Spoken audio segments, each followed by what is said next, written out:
You did not go to school just to eat lunch? No, I did not. What'd you go to school to do? To eat lunch. I'm not going to lie. I just went to eat lunch.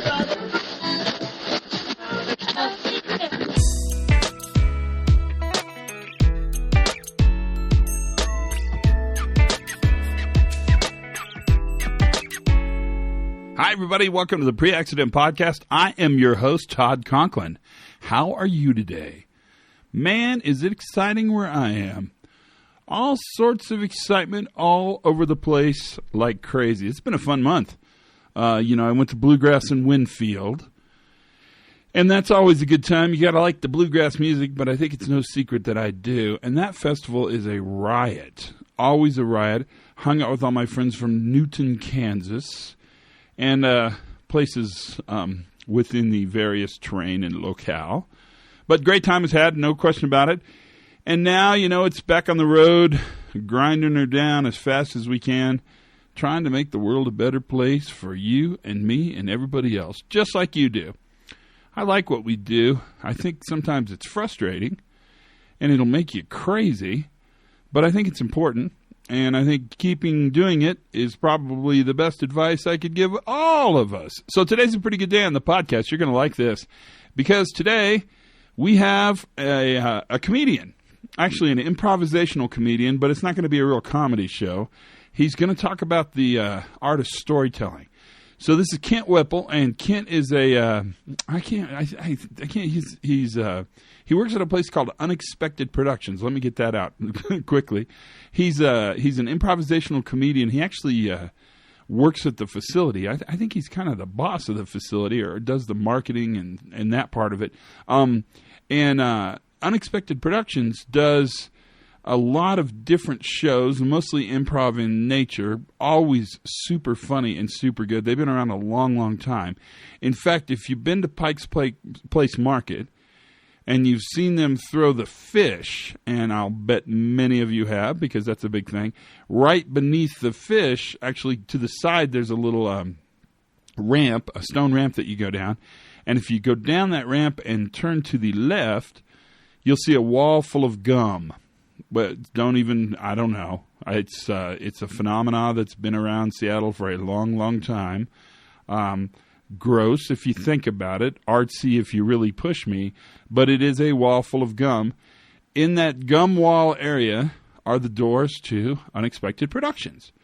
And they do a lot of work corporately. Now, in their market in Seattle and the various areas around there, there's a lot of big corporate players to work with. And what they do is they talk to people about storytelling. Now, interestingly enough, you may ask, and here you go, why would I care about storytelling? Well, the reason is because to a great extent what we do as safety professionals and practitioners of the New View is to both listen to stories, certainly when we investigate and always when we operationally learn, and tell stories, and that's how we actually guide people to understand the New View so that they're managing consequence, not asking people to not screw up. And so it seemed like it was kind of a good idea to talk to Kent. Plus, he's a super funny guy. You can kind of tell from the introduction. And he has lots to talk about listening and being present and being honest. And all of those things are fundamental, I think, in the New View. So listen carefully to this. I think you'll enjoy this podcast. For me, everything is great. I could not ask for more good things to happen. The year is quickly coming to a nigh, which is freaking me out a little. It is already October. And how that happened, I have no clue. I mean, it seemed like it was just February, and now it's October. But, that's how time works. It's sort of it's a nonverbal agenda that never stops. And so we have to make our peace with the fact that the world marches on, either with or without us. And I think most of us who listen to this podcast are choosing to be on the with side. So good news all the way around. I want you to listen carefully, but mostly I want you to take away some ideas and thoughts about how we use stories to talk about the New View. So without any further ado, ladies and gentlemen, please welcome Kent Whipple to our podcast. So thanks for playing along with us. You're really our first sort of improvisational comedian that I think I've had on the podcast. Well, improv is actually something probably everybody's doing on a daily basis, and they don't even realize that they're doing it. So what is improv then? Improv, for me, it's about just being in the moment and accepting whatever comes to you and accepting failure. And that has a lot to do with safety. Sometimes we look at as failure as a bad thing. Failure is an amazing teacher. But I think within the context of our society, failure is if you failed, boom, the clouds come in and the lightning strikes. But really, failure shows you what you can fix. Failure is an option. That's good, actually. Yeah, I mean, whether we want it to be an option or not, it's certainly omniscient in everything we do. That's a big part of what happens. And so, an improv's about making your partner look good. And, nice. And we should do that, and accepting what comes to you, accepting offers that come to you, even though it may not be your cup of tea, you got to accept it. And so it kind of opens up your mind and opens up your options. As well as being present and listening. Improvisers have to listen. And so often in meetings and in everything, we're sitting there and we're not really listening. We're waiting to see how we're going to respond. Right. And so we're half listening. And so an important thing for improv that we apply to business and we teach to our business clients is just being present and listening and getting out of your head. So how important is storytelling? Because I want to come back to listening, because I think listening is everything. But let's start with the notion of storytelling, because I think we can build a pretty good case that the way we learn operationally in any company, in any activity, safety, security, production, operations, you pick it, has to do with learning, and learning is a function of storytelling, and storytelling is how adults do things. Storytelling is ingrained, I think, into our DNA. We're always doing storytelling, some doing it better than others. When you come home from work and someone asks you, how was your day? You're telling a story. But more so, as improv applies, as we apply into business, is when you're writing a report, you're telling a story, a beginning, a middle, an end. And it is really no more than that. It's not that difficult. But storytelling, proper storytelling, is how to engage your audience, how to engage who's reading this report, how to engage the speech to the listeners of the speech that you're giving. I really do think that it's almost ingrained in our DNA. We crave it. We want it. So how many times have you read a bad report? Lots. Because, even if you're giving specific data, you can make it interesting. And it's important to just be getting that out and understanding who your audience is. That's the one thing improvisers are great at. I love watching them because they look at an audience and they can see, okay, there are a lot of kids in this show. We got to keep it up here. We got to do this. So it's really understanding your audience. So when you apply improv, and we teach a lot of improv to businesses, Starbucks, Amazon, Bill and Melinda Gates Foundation, and a whole lot of data and computer folks up here. It's taking even computer ideas and making it interesting, making it a story, and understanding your audience. Am I babbling, or does that No. make sense? And by making it a story, then it becomes easier for people to understand what it is you're trying to say. Is that the point? That's totally the point. Everything you look at, even a commercial, is a story. We do something kind of crazy, and I'll try to explain what we do in the safety world. And that is, when we investigate an accident or a near miss or a close call, we generally don't tell the story of what happened. We generally tell the story of what should have happened. So our investigations will be these really long, very complex, pretty formal-looking documents that talk about what should have done. Worker failed to identify hazardous condition. And in our zeal to tell what we wanted to have happen, we don't tell what happened. That's the most important thing. Of course, you want to understand what happened in an accident, what happened in a failure. You want to understand that. But identifying what didn't happen doesn't help you fix what happened. Say that again, Kent, because I think coming out of an entirely different world, that message has more power coming out of your lips than it does out of my lips. Well, really, to identify everything that didn't happen. We all know what didn't happen. We all know what should have happened. That's kind of a given. But really, the crux of solving a situation or resolving an issue is finding out what did happen. And that's the story. And that's the important message. So, yeah, you can go on and on that this should have happened, they should have done that, they should have done this. Well, woulda, shoulda, coulda in a million ways. What happened? That's the story. So how do we do that? Give us some tips. Walk us through your tips for being effective storytellers by being present and listening and really doing what you guys teach people to do all the time in a funny and kind of energetic way. There's the beginning. So you set up the situation, you provide the exposition. So in your case, it would have been identifying what happened. Say, what was it like in the moment in the factory or in the situation? So you're setting up the story, the beginning, the exposition, and then the middle is what happened. This happened. This happened. This happened. This happened. And quite often in storytelling, and this is more in a fictional way, but it kind of applies here, is we talk about how you want to get your characters up a tree and then throw rocks at them, because that's what's interesting. So what is really interesting, Todd, is that what happens to this worker? That's the story. The worker did this and this happened because of this happened because of that, because automatically these poor folks are up the tree. And then you come to the ending. And most important for you guys, or a safety issue, is the ending. This was the result. This is how somebody got hurt. This is what failed. Then you have the story of knowing what to fix. And it kind of writes itself. But here's what's interesting is I think people's intention is to do exactly that. Their intention is to tell the story. How do they understand the being present part? I mean, that's the part that you teach improvisational actors and comedians how to sort of be present. And you said they listen, they're aware, they know their audience.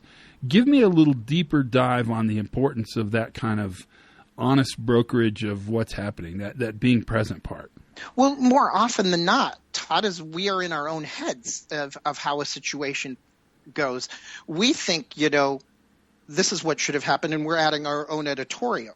Really, if you get out of your head and listen to the facts of what it is going on at that moment, that is the tenet of what being present is. It's listening not to respond, not to react, but listening to respond.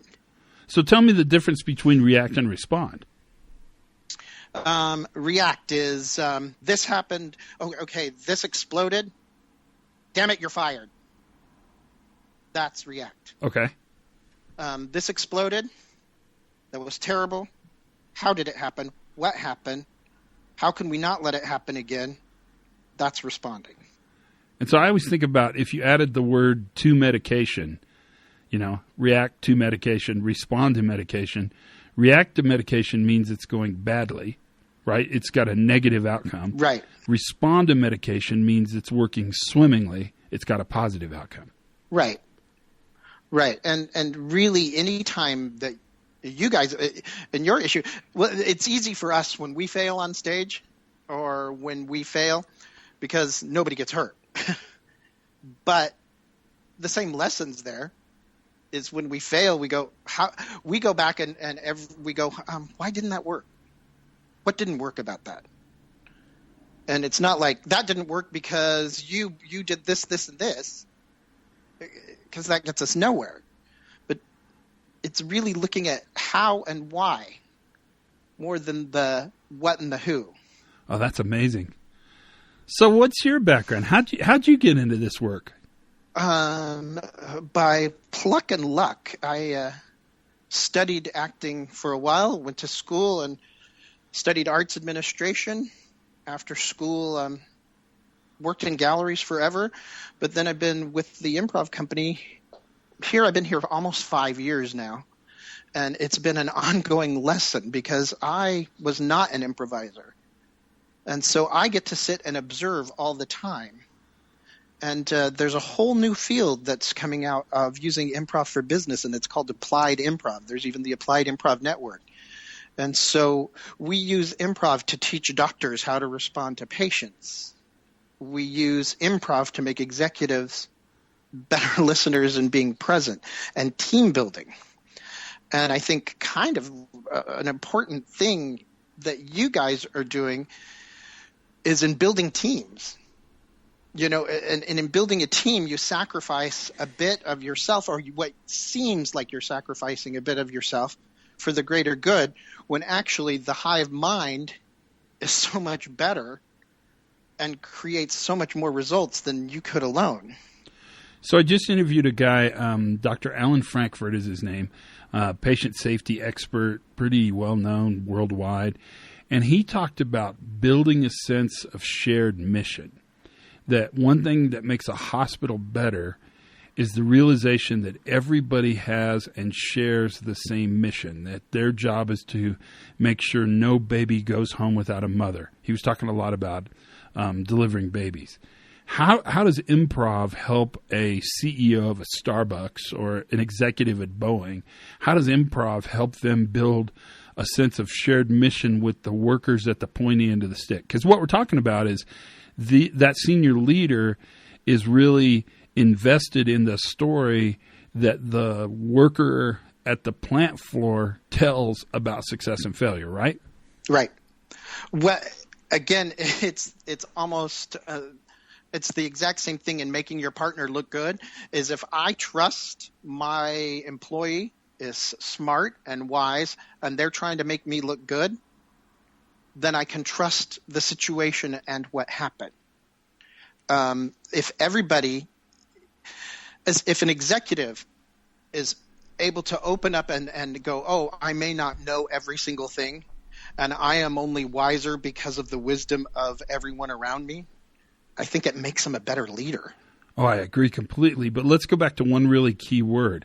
How do we build that trust? How do you use storytelling? How do you use improvisational skills to establish trust? Well, we do it through different games. But the big thing is being able to affirm an idea and maybe accept that I don't know everything. And that's the building of the trust. I mean, it's really almost jumping off the cliff and saying, I'm going to trust you. I mean, it is kind of jumping off the cliff, right? Because what you're saying is I have to admit I don't know in order to know. Exactly. So how do you make that safe? You make it safe just by really the active listening of and the trust of what someone is saying is right. There's not a magic thing to teach trust. I wish there were a magic jelly bean that I can give you and say, okay, here you go. This is how it's going to work. It really is almost taking that leap of faith and knowing that, sure, you might fail. And guess what? Even if you're working together to tell a story and you fail, that's okay. Work it again. Do you find when you go in these companies that people aren't generally, maybe I should say it differently, executive leaders aren't generally very honest with their workers? That sounds meaner than it should. They don't have these open dialogues. They don't have this open, trusting communication with their workers. Maybe that's a better way to say that. The fun thing is when we're brought into a group or an organization and we start doing what look like our silly games, about halfway through it, you see the light bulbs popping over people's heads going, okay, I get it.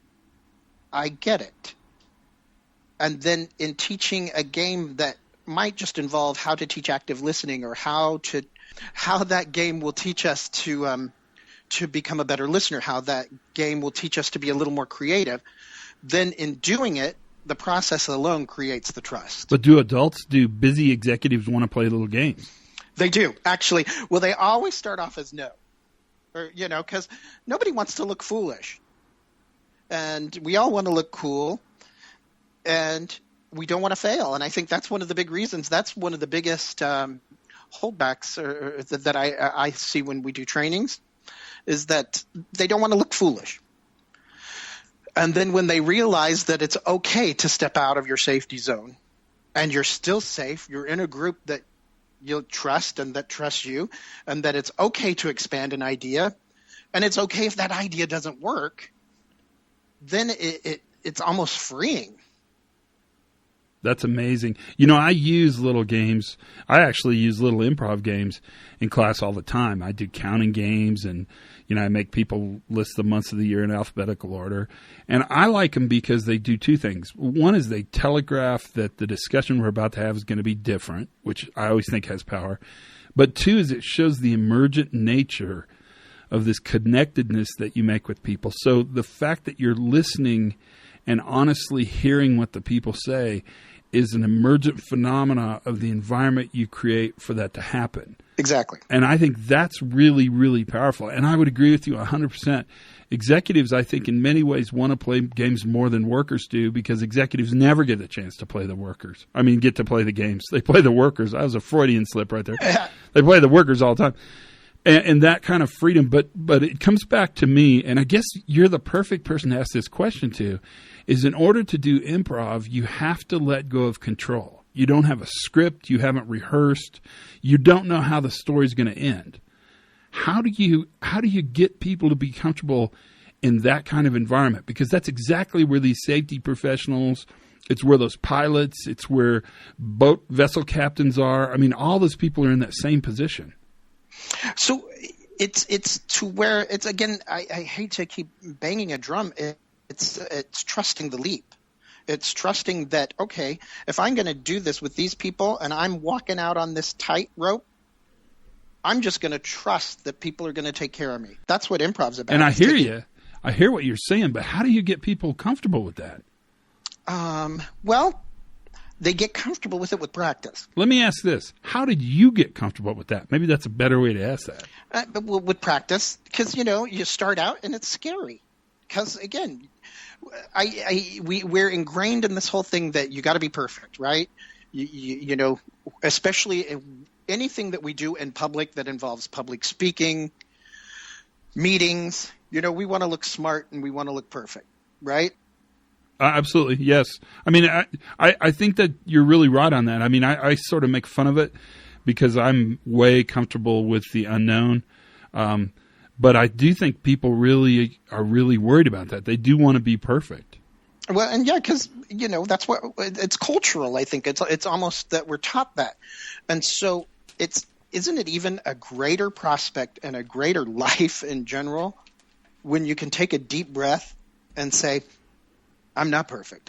This may not be perfect, but still have the confidence and faith in yourself and those around you that it's going to happen. Yeah. That wisdom will happen. A meeting will be good or not. For us, a scene will be good or not.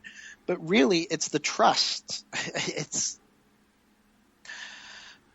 you and I right now, here's the perfect situation. You asked me to do this and to speak with you. Yes.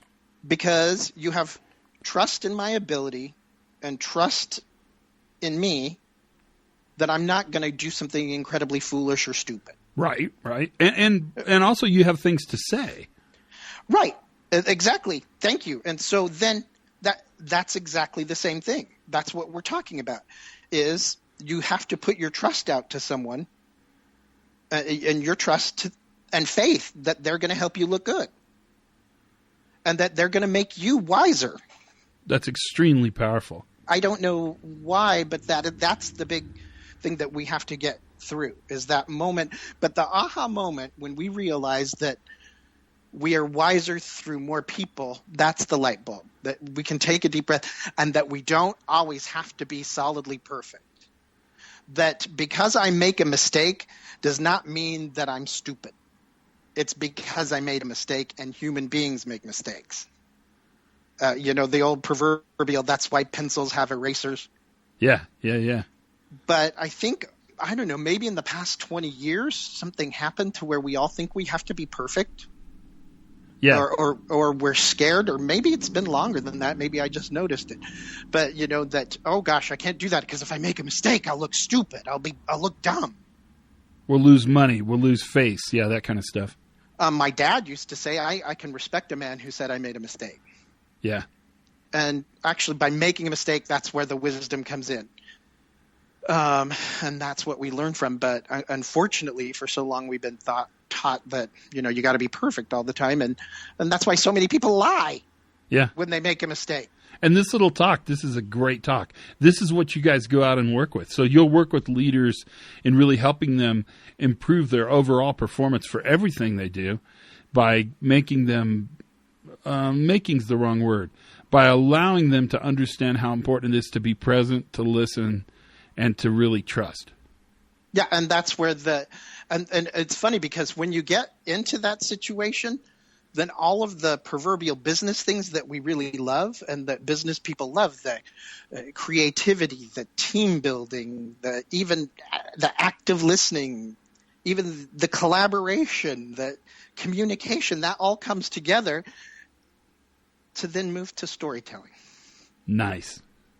And all of those simple, silly improv games that look so silly when you see it on Whose Line Is It Anyway or at an improv show, when you use those in business and people become freer, then so much creativity and trust can come out. So we're brought in early on a lot of meetings with a lot of executives. We'll do the first morning session because we help allow these folks to get out of their heads and to be imperfect and to feel safe in that imperfection. So then when they go on to whatever they're doing in the rest of their meetings, their monthly, their annual, whatever they're going to do, there's a little more open-mindedness. But because of so many times that we're taught, and, going back to your office, we're always worried, oh, what if I don't do this right? My boss is I'm going to get fired. And if I get fired, I'll lose my house. And if I lose my house, then I'll end up outdoors. And if I end up outdoors, I'll end up poor. And then I'll have to urinate on the street. And that's what we're thinking anytime we think we can't fail. And I guess improv teaches that failure is an option because it is life. It is what we do every day. What's the statistic of how many times we make a mistake a day, each person? Oh my goodness, it's like 5 to 7 per hour per day. So that's all of us. Imagine what the really dumb people are doing and how they're screwing up the curve. But if we're all averaging on making mistakes, but then we can't accept it in our systems, then that's what's wrong. What a great talk. Thank you, Kent. This was great. Okay, one more question. Be funny. Do something funny. Dance, monkey, dance. Dance for me, monkey, dance. No, I wish I could. See, Todd, I wish I could yes to Anya, but it's too hard. It's too hard. Thanks for your time, buddy. This was great. Well, it's been completely my pleasure. If people want to contact you, how would they contact you guys? We are at www.unexpectedproductions.org or Kent at unexpectedproductions.org. Well, my friends, what did you think? It is time for you to pass judgment on this podcast. And if you're like me, I bet you enjoyed it. For no other reason than it brings other people into our discussion. Kent's got a really good background in sort of understanding systems, a really good background in the literature, believe it or not. The literature's read a lot. Decker's read a lot. He's really familiar with my stuff. I mean, they think about how systems influence behaviors, and their job is to create an experience for the people in the audience. But mostly between you and I really like the fact that other people can talk to us about things they know. We're not going to invent storytelling. There's already a body of knowledge on that. It's like when people talk about safety culture, there's a whole bunch of knowledge around culture, but we kind of tend to sort of invent it ourselves, and it's often kind of wrong. And so we have to go back, make lots of mistakes, learn from them, go back and pull the books out. It's been a great podcast. I really enjoyed that. I hope you did too. It's just Kent brings a different energy to the conversation, and I like that. I like it a lot, actually. This was super fun. Thanks for listening. It is always great to have you listening to me, and it's good that you put me in your ears while you're jogging or walking or dancing or jumping on a pogo stick or whatever it is you're doing, driving around, probably on a plane. I bet you one person at least is on a plane. That's always great, man. It's perfect. If you get a chance and think of some podcast ideas you want to see us cover, my door is always open. Give me a bing, and I'm glad to talk to you about anything. If you think of people that need to be on here, I'm wide open to that. Anybody that is even interesting is welcome.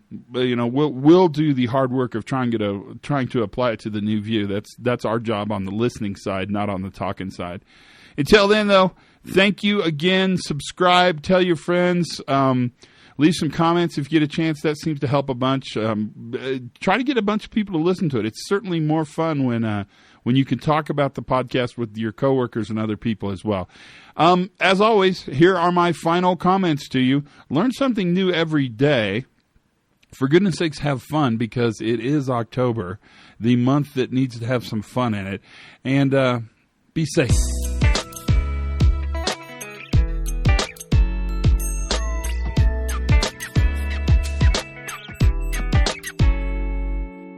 Life was so much easier when I was drinking still.